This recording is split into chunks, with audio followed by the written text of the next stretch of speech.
40 years ago, a young man with calloused hands and quiet determination stood before an empty plot of land. There were no machines, no crews, just him, a few hand tools, and a vision that only he could see. Day by day, he laid the foundation with his own hands, brick by brick, guided by hope and the dream of a peaceful life. That dream took shape in the form of a modest yet elegant villa, built not for wealth or display, but as a sanctuary, a place where love, memories, and family would one day thrive. He was not a man of many words, but the walls of that home had heard everything. The laughter of his late wife as she cooked barefoot in the kitchen, the soft lullabies he once sang to his infant son, and the silent prayers whispered under his breath when times were hard.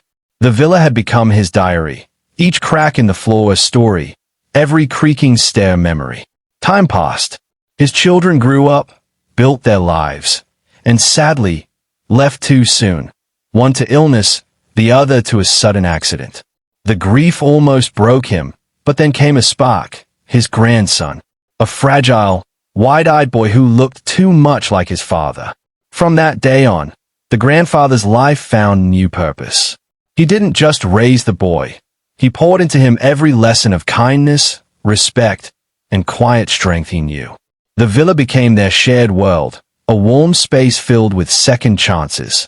Neighbors watched in or as the old man aged with grace. He never rented the villa, never sold it despite tempting offers. People often said, that house should be in a magazine. But he would smile and say, it's not a house. It's a life.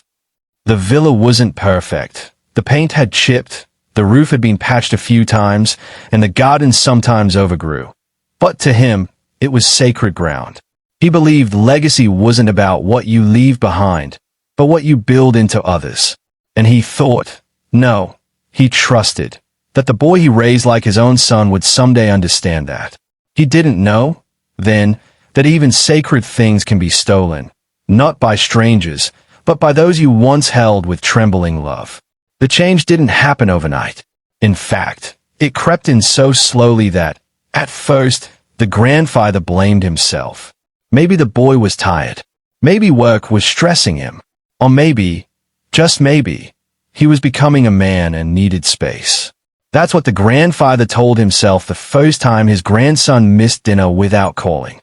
Or when he forgot his grandfather's birthday and brushed it off with a quick, sorry, things have been hectic.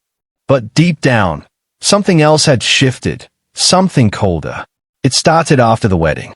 His grandson had met her at a conference in the city, a woman of elegance, sharp wit, and an accent that made people sit straighter. She was beautiful, there was no denying that. She walked into a room like it belonged to her, and perhaps in some ways, it did. Her family came from money. Real money. The kind that owns estates, not homes. The kind that doesn't ask politely. It commands. At first, the grandfather was genuinely happy. He ironed his best shirt for the wedding, brought a carefully wrapped wooden box containing a gold pocket watch, a family heirloom, and watched his grandson exchange vows with glassy eyes. But within weeks, the warmth in the boy's voice began to fade. His calls became shorter, his visits fewer, and when he did come around, he no longer came alone. She came too. She would glance at the antique furniture and comment, charming, in a vintage way. Or she'd wrinkle her nose and ask, do you always keep the lights so dim? Each remark subtle, but heavy. She never said the villa was beneath her. She didn't have to. Her silence, her sighs, her glances, they said it all. Then the changes became clearer. The grandson stopped entering through the kitchen, like he always used to. He started knocking, started asking if it was a good time to come in, to the very home he was raised in. He brought store-bought food instead of asking for his favorite stew.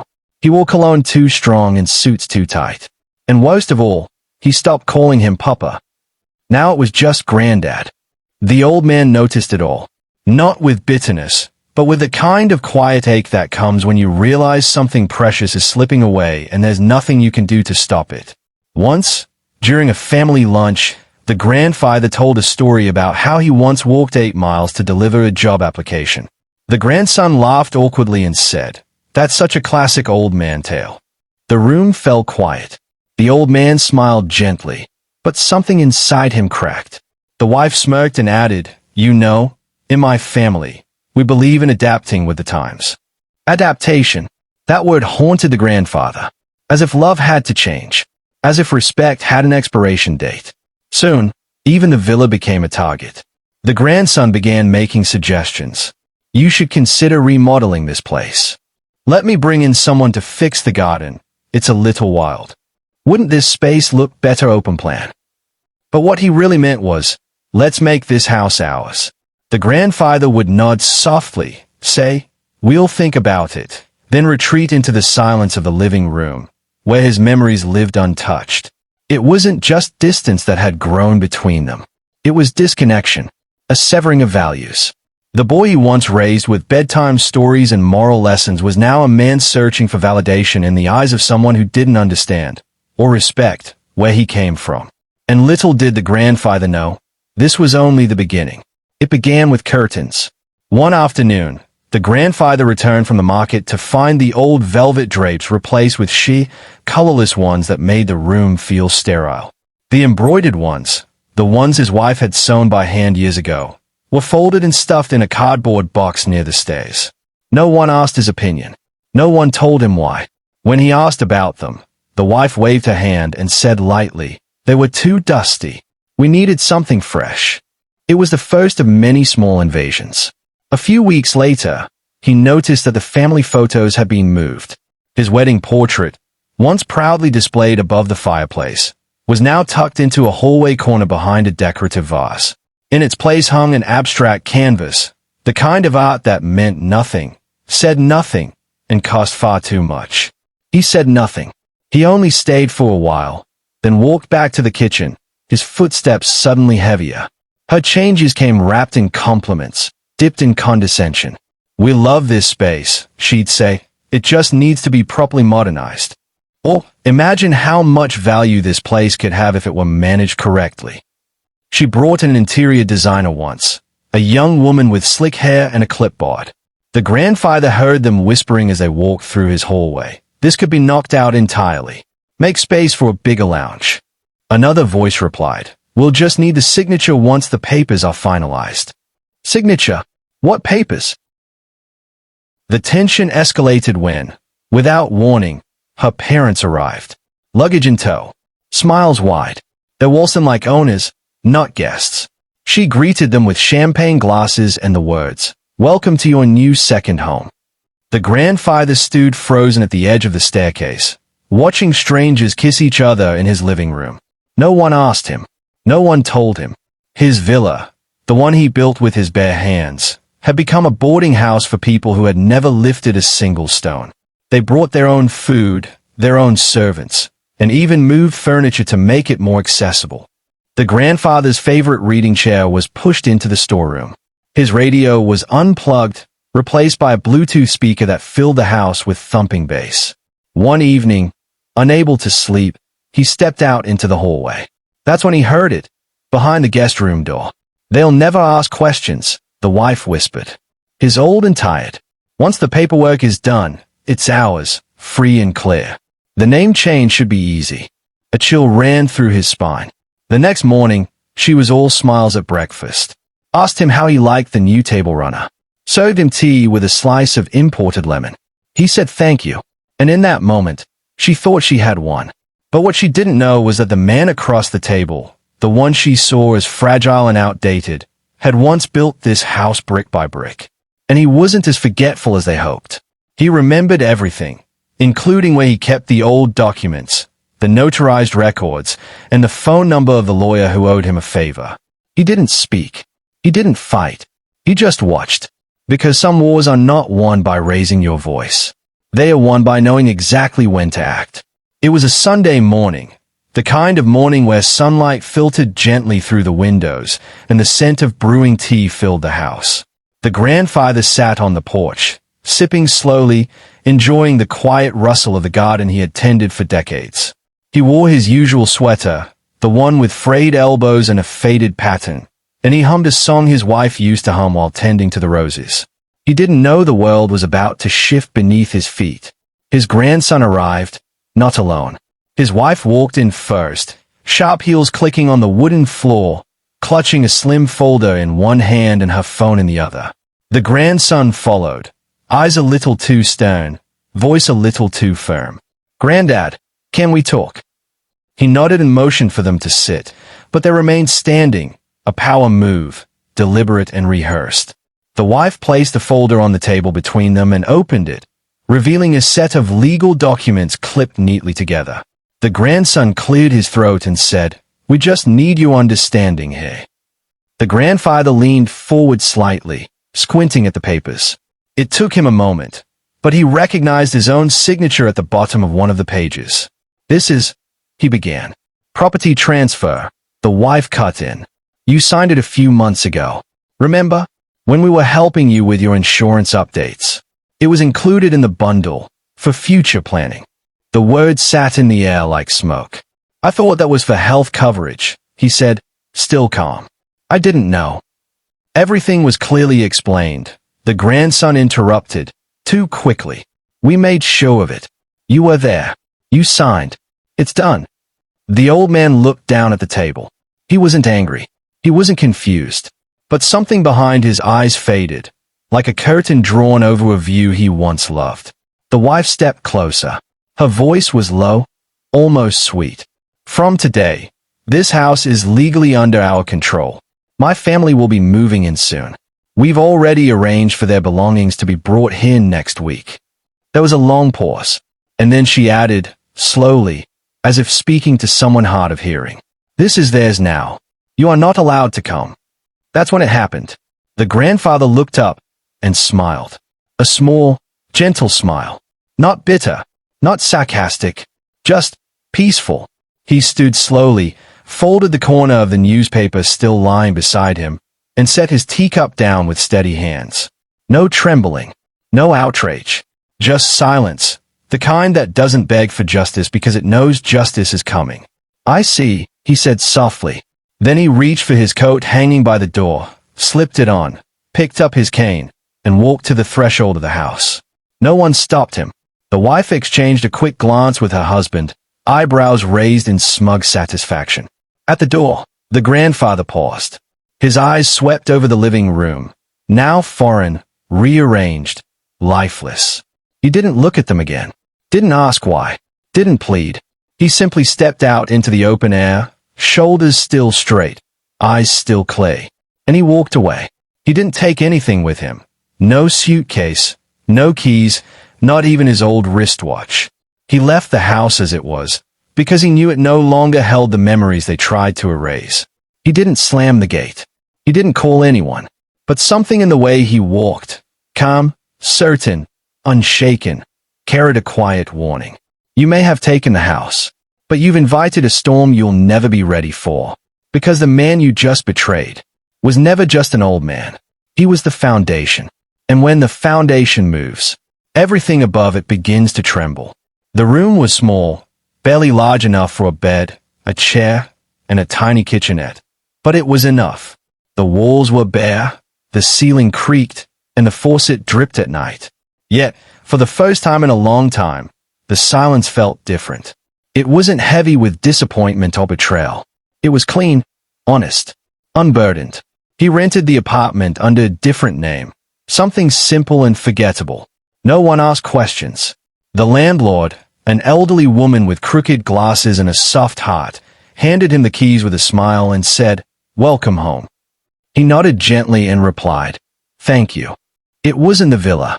It didn't have the scent of jasmine from the old garden, or the warm flicker of candlelight during evening prayers. But it also didn't carry the weight of deception. There were no eyes watching him for signs of weakness. No sharp whispers behind closed doors. Just the soft hum of traffic, the distant bark of a dog, and the quiet tick of the old clock he bought at the flea market. He became a quiet figure in the neighborhood. The old man who always watered the communal plants even though they weren't his. The one who gave the ice cream vendor exact change. The one who sat on the curb every evening, sipping tea and watching the sky turn orange. The neighbors liked him. They didn't know who he was. Not really. But they liked him. A schoolboy often waved at him while passing by. A young mother once left him homemade bread on his doorstep. He returned the favor by fixing her broken garden gate. Kindness, he believed, didn't need fanfare. But behind those kind eyes and slow steps was a mind that remembered everything. He watched, quietly, as small bits of news trickled back from the town he had left behind. The villa had been repainted, white walls, glass doors, cold floors. The neighbors whispered about the new people moving in, how they lacked warmth, how the house felt different now. The laughter that once spilled from its porch had faded. It stood beautiful, but hollow, and still, he said nothing. He didn't call his grandson. He didn't confront anyone. Instead, he began keeping a journal, just a leather-bound notebook where he recorded dates, names, and little truths that most people missed. He clipped newspaper ads, made discreet phone calls, and even reached out to someone from his past who owed him a favor. People often mistook quiet for weakness. They assumed silence meant surrender. But he knew better. He had not disappeared. He had simply stepped back. Not to give up, but to prepare. Years before the betrayal ever unfolded, long before the grandson met his future wife, and even before the whispers of modernizing the villa began, the grandfather had visited an old friend. A lawyer. A quiet, sharp-eyed man named Mr. Denga, who had once helped him settle a land dispute in his youth. They had stayed in touch over the years, bound by a mutual respect and an unspoken understanding of how the world can change when wealth, power, or family mix in the wrong hands. "I've seen it too many times," the grandfather had said during that visit. "Children turning greedy, property becoming poison. I don't want my home to become a battlefield when I'm gone." And so, they drafted something rare, something discreet, a reversible life estate trust, a legal clause that would allow the grandfather to retain control of the villa for as long as he lived, while letting others believe they had inherited it. On the surface, the villa's documents could be transferred. But unless a judge personally verified the transfer in the presence of both parties and approved it under legal scrutiny, the clause would remain in force. Essentially, the house could never truly belong to anyone else while he lived, unless he knowingly and willingly signed it over in court, face to face. But that detail was buried deep, 3 pages into fine print, under subsection 5C of the trust agreement. Most lawyers would miss it. Most A's wouldn't know to look for it. He had never spoken of it. Not to neighbors, not to his grandson, not even to his late children. It wasn't secrecy out of malice. It was protection. Quiet armor for the home he had built with love. And now, in that small rented apartment, he opened the safe box he had taken with him the day he left the villa. Inside were the original trust documents, notarized, signed, and sealed, along with copies of correspondence with the land authority and records of every improvement ever made to the property. He knew the moment would come when the truth would matter. He had trusted his grandson, raised him to be good, but he had also lived long enough to know that love cannot blind preparation. Betrayal, after all, often comes not from strangers, but from those who know where your heart beats deepest. He made a call to Mr. Denga that afternoon. The old lawyer answered on the first ring. "You kept the clause active, I presume?" the grandfather asked, calmly. "Of course," came the reply. "And you?" "I never signed anything in court." "Then the villa still belongs to you." He didn't smile. He didn't gloat. He simply nodded and looked out the window of his modest new room. The sky was beginning to shift, the wind a little cooler. They thought they had outsmarted him. They thought he was slow, confused, too old to notice fine print. But he had written that fine print. He had prepared for their deception, not because he wanted it to happen, but because he had seen how easily entitlement can dress itself in affection. And now, the time to remain silent was drawing to a close. The villa was still his. Legally. Fully. The storm they thought they owned was about to blow in a direction they never imagined. Because the real heir, the only rightful one, had never left. He had simply been waiting. The grandfather moved like the sea, calm on the surface, but with undercurrents deep and deliberate. Revenge was never his nature, but justice had always sat quietly beside him like an old friend, waiting to be called upon. And now, it was time. He didn't rush. He didn't curse. He didn't storm the villa demanding reentry or screaming betrayal. Instead, He sat with a cup of tea, unfolded the original trust documents, and placed them carefully inside a slim leather folder. Then he took a deep breath and called Mr. Dengu again. "I'm ready," he said. Within 48 hours, a motion was filed in the local land court to reactivate and enforce the reversible life estate trust.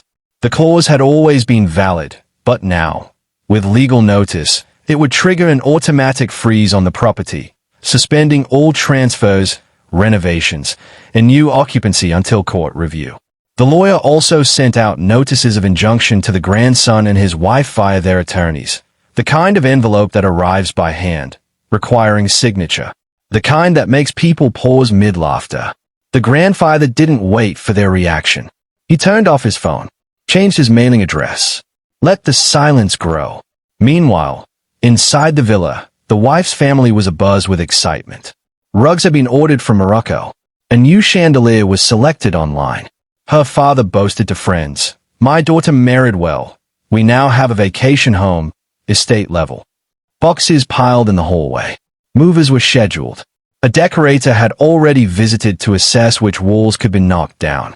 The wife had even spoken to a real estate agent about future resale potential. But behind their celebration, the land quietly shifted. One by one, their plans began to falter. The home contractor suddenly backed out, citing unexpected legal restrictions. A scheduled utility account transfer was denied. Even the moving truck company canceled last minute, mentioning a court notification regarding occupancy. Then came the envelope. The wife opened it, read the legal header, and froze. Her hands trembled as she skimmed through the dense legalese, and there it was. The named property remains under sole authority of the original estate holder until death or court-verified consent. No transfer shall be considered binding unless ratified in person by both parties in court. Her face turned pale. The grandson, furious, called his lawyer, but the lawyer's response was cold and clear. "Your grandfather outmaneuvered you. This trust, it's airtight." Back in his modest room, the grandfather finished pruning a tiny potted plant on the windowsill, a gift from a neighbor's child. He adjusted the leaves gently, then looked outside at the shifting clouds. He wasn't trying to hurt anyone. He wasn't trying to humiliate. He was trying to remind them of something they had long forgotten. Respect isn't inherited. It's earned, and it can be lost. He didn't want the villa back to live in it. He wanted them to stand inside its walls and realize it would never truly be theirs. He wanted them to feel the coldness not of law, but of knowing they had traded love for greed, and lost both. And so, as they scrambled behind locked gates, he sat in peace, planting seeds. Not for revenge, but for the reckoning. The sun rose bright and eager that morning, casting golden streaks across the wide driveway of the villa. It was the day they had been waiting for. The wife stood at the gate dressed in designer sunglasses and heels too high for moving day. Her lips curled into a victorious smile as the moving trucks pulled in. Two large ones, each loaded with luxury furniture, imported rugs, and custom chandeliers still wrapped in protective foam. Her parents arrived in a black SUV, stepping out as if attending a gala. Her mother clutched a bouquet, saying, "Our new beginning starts today." Her father snapped a selfie beside the gate and posted it online with the caption, "Our family villa. Legacy in motion." The grandson was dressed in a crisp white shirt, barking orders to the movers, his voice firm and proud. "Be careful with the marble-top table. That goes in the East Wing." He said it with authority, as though he had been the one to build the East Wing, not the old man who once hammered those walls with weathered hands. Neighbors peeked out of windows, curious and surprised. Many remembered the old man who used to sweep the porch at sunrise, who shared mangoes from the backyard tree. His absence had left a silence, and now this loud parade of conquest seemed strange, unwelcome. As the trucks positioned near the front steps, the wife's brother walked up with keys in hand. "Ready for the big unlock?" He grinned. A small crowd gathered, friends, cousins, social media vloggers with phones raised, ready to capture the historic moment. The key slid into the lock. Turned once. Twice. Nothing. He tried again. Harder. The door remained shut. Confused, he turned to the grandson, who took the key himself. "Let me." He tried. Still nothing. Then came the voice, steady, firm, and unfamiliar. "Excuse me." A uniformed security guard stepped forward from behind the garden gate. His badge glinted in the sunlight, and a document sat neatly tucked under his arm. "You are trespassing." Everyone turned. "This property," the guard said, reading from the document, "is currently frozen under court order. Entry is prohibited. Possession is contested. The trust clause has been activated. Until court proceedings conclude, no party is allowed to enter, modify, or occupy this home." Gasps rippled through the crowd. "What do you mean frozen?" the wife snapped. "We own this house." "Not legally," the guard replied, unbothered. "It remains under the authority of the original estate holder. The transfer was never verified. The court has upheld the trust." A heavy silence followed. The only sound was the distant hum of the moving truck's engine. Her father stepped forward, flustered. "We have documents." "So does the court," the guard said. "More importantly, they have a law." The grandson's face flushed red. He stared at the locked door as if willing it to open. His wife looked around, humiliated in front of relatives and friends. Phones that had once been raised to capture their triumphant entrance now hung awkwardly by sides. Or worse, were still recording. She turned sharply to him and hissed, "Did you know about this?" "No," he said, barely above a whisper. "He signed. He signed everything." But now, doubt crept in. And somewhere not far away, in a quiet corner of town, the grandfather sat beside his window, tea steaming in hand, watching pigeons gather on a wire. He didn't need to see it unfold. He had already written the ending. They thought it would be the day they moved in. But instead, it became the day they realized what they had moved out of. Honor, legacy, and the love of the man who once called that villa home. The silence following the guard's announcement didn't last long. Confusion gave way to outrage. The wife's face twisted with disbelief. Her voice, once controlled and elegant, now cracked with fury. "This is ridiculous. This is our house. We paid for renovations. We brought our family." The security guard remained unmoved, his stance calm and resolute. Her father demanded explanations. Her mother tried to call their lawyer, her hands shaking as she struggled with the phone. The decorator, who had arrived early to take room measurements, quietly slipped away, pretending to check her car. The grandson stood still, his skin pale as salt. He didn't speak. He didn't argue. He simply stared at the locked door, the door that had once opened for him every day of his boyhood, when he'd run in smelling of dust and school bags, calling out, "Papa, I'm home." Now, the door rejected him. Around them, neighbors had begun to gather, whispering, filming, watching. Some looked on with thinly veiled satisfaction. Others shook their heads, saddened. "I knew something was off," one muttered. "He never even greeted the gardener," another said. "The old man built that place with his hands," someone whispered. "And this is how they repay him." Within an hour, the news began to spread. Screens lit up. Social media posts appeared. Rich family blocked from entering estate. Grandson ousted by grandfather's secret will. Justice served in silence. Videos circulated. A close-up of the wife yelling at the guard. The moment the key refused to turn. A cousin trying to push the gate open, only to be gently but firmly blocked. And then, the image that would define the day. Pinned to the front door, held by a single brass nail, was a letter, handwritten in elegant, careful script. Someone read it aloud, softly, almost reverently. "You took everything thinking I was too old to care, but I watched quietly. And now, I reclaim not the house, but the dignity you tried to steal." The words struck like thunder, yet were written with the grace of a man who didn't need revenge to feel complete. The wife's shouting faltered. The grandson blinked back tears, not from pain, but from recognition. The handwriting was unmistakable. He had seen it on birthday cards, tucked into lunchboxes, on the notes his grandfather used to leave in his school bag. The letter wasn't written in anger. It was written in disappointment. And that hurt more. The crowd began to disperse, but the whispers grew louder. The family, once proud and untouchable, now stood humiliated on the very steps they thought they owned. They had taken the villa, but they had underestimated the heart behind its walls, and the man who, even in silence, had been watching every move. Back in his small room, the grandfather lit a candle beside a photo of his late wife. He smiled faintly. He hadn't needed to shout.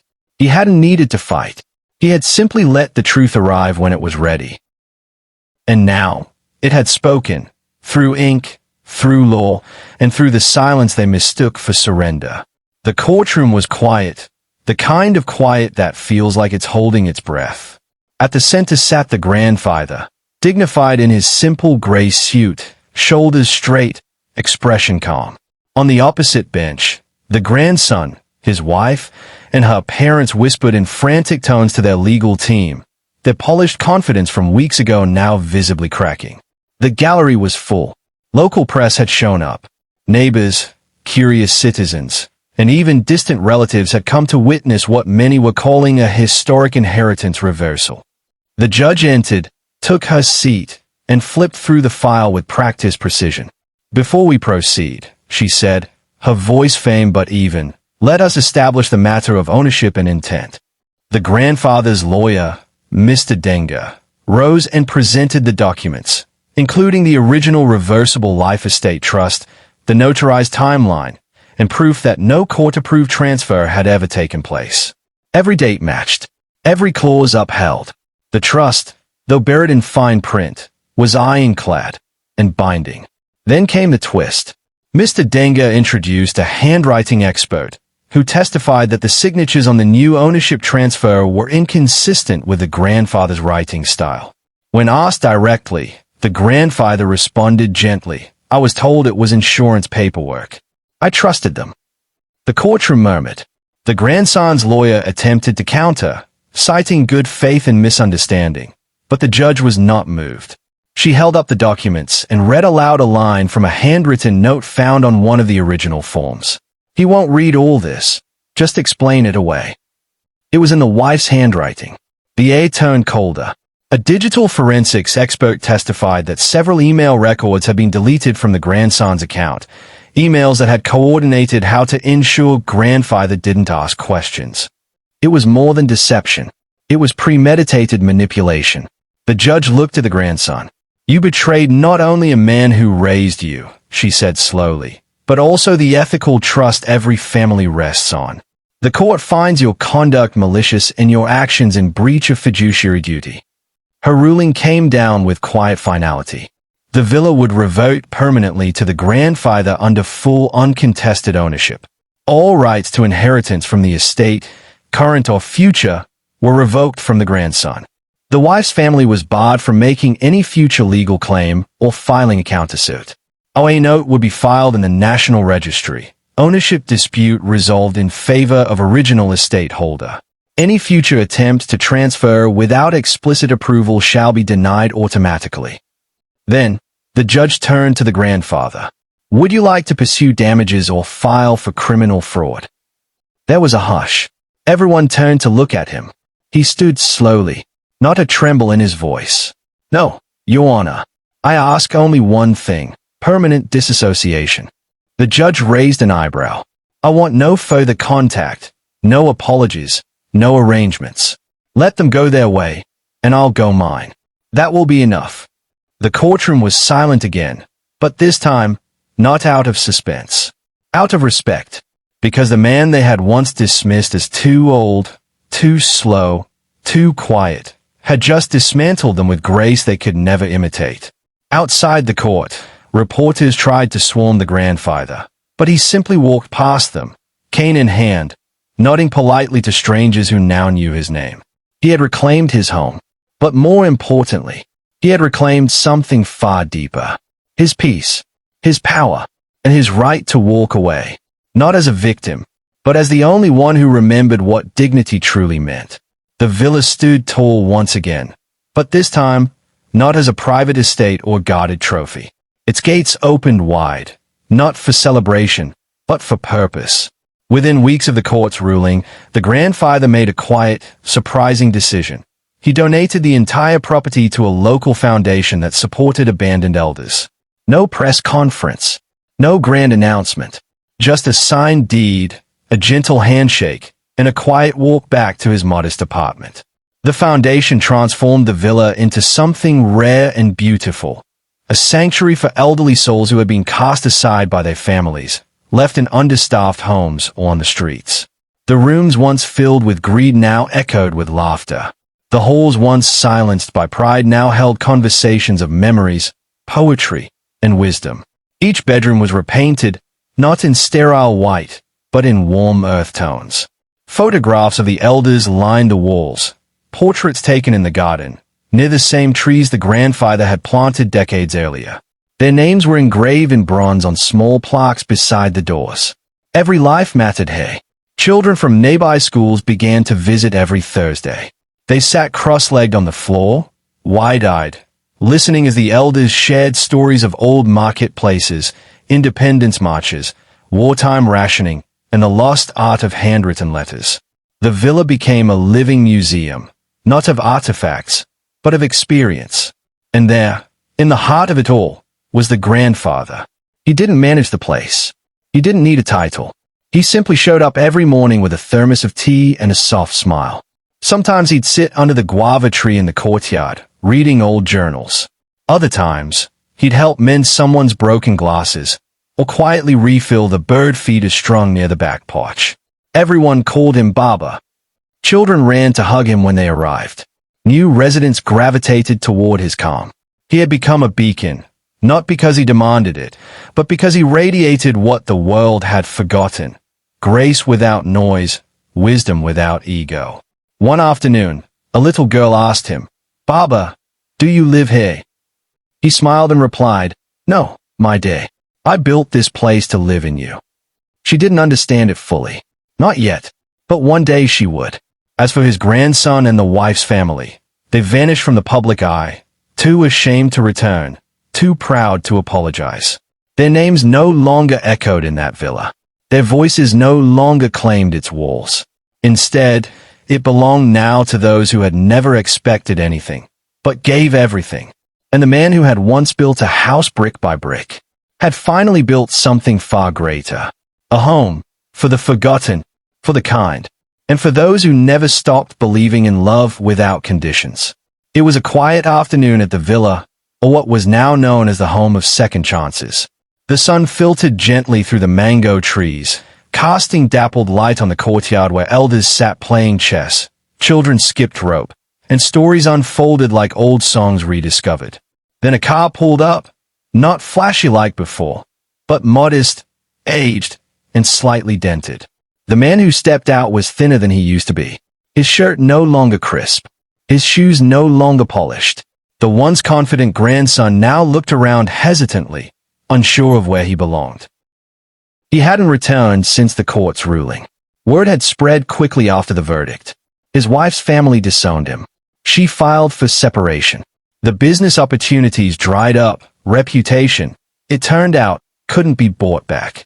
And in the silence that followed, the weight of his betrayal began to gnaw at him from the inside.